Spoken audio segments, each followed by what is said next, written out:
हम तोहसे पूछिला निमिया के पेड़वा कवने गुनाना। हम तोहसे पूछिला निमिया के पेड़वा कवने गुनेना। तोहरी ठंडी ठंडी बयारिया कवने गुनाना।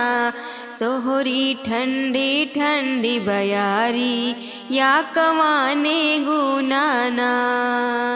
हम तोहसे पूछिला निमिया के पेड़वा कवाने गुनाना।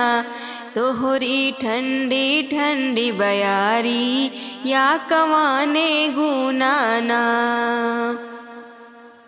हमरी निडरिया मैया झूलेली झूलुआवा की ओही गुनाना।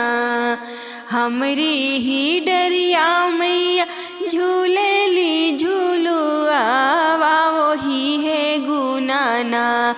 हमरी ठंडी ठंडी बयारी या हो ही गुनाना। हमरी ठंडी ठंडी बयारी या की ओही गुनाना।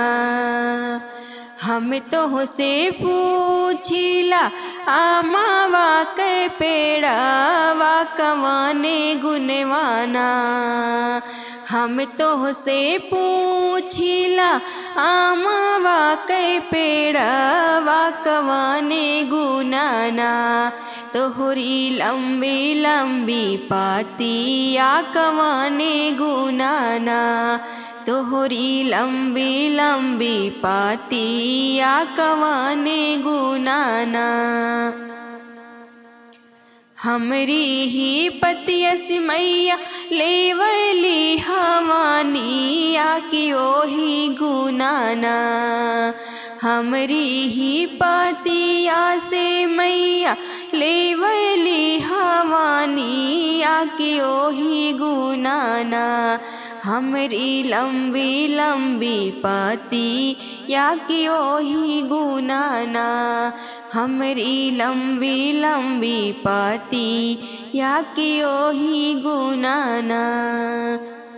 हम तोहसे पूछिला मालिया बेटा उआ की कवने गुनवाना।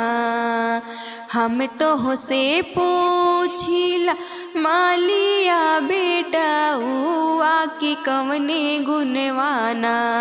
मैया माने तोहरी बतिया की कवने गुनवाना। मैया माने तोहरी बचनी या की कवने गुनवाना। हमरे ही फुलवा मैया पहिनेली गजरवा की ओही गुनवाना। हमरे ही फुलवा से मैया पहिनेली गजरवा की ओही गुनवाना। मैया माने मोरी बचनी या की ओही गुनवाना। मैया माने हमरी बचनी या की ओही गुनवाना। हम तोहसे पूछिला बाजा जावा बेटा उआ की कवने गुनवाना। हम तोहसे पूछिला बाजा जावा बेटा उआ की कवने गुनवाना। तोहरी चटकी चुनारी या की कवने गुनवाना। तोहरी चटकी चुनारी या की कवने गुनवाना। हमरी ही चुनरी मैया पहिने दिन राती या की ओही गुनवाना। हमरी ही चुनरी मैया पहिने दिन राती या की ओही गुनवाना। हमरी चटकी चुनरी या की ओही गुनवाना। मोरी चटकी चुनरी या की कोही गुनवाना। हम तो से पूछिला निमिया के पेड़वा कवाने गुनवाना। हम तो से पूछिला निमिया के पेड़वा कवाने गुनवाना। तोहरी ठंडी ठंडी बयारी या कि कवने गुनवाना। तोहरी ठंडी ठंडी बयारी या कि कवने गुनवाना।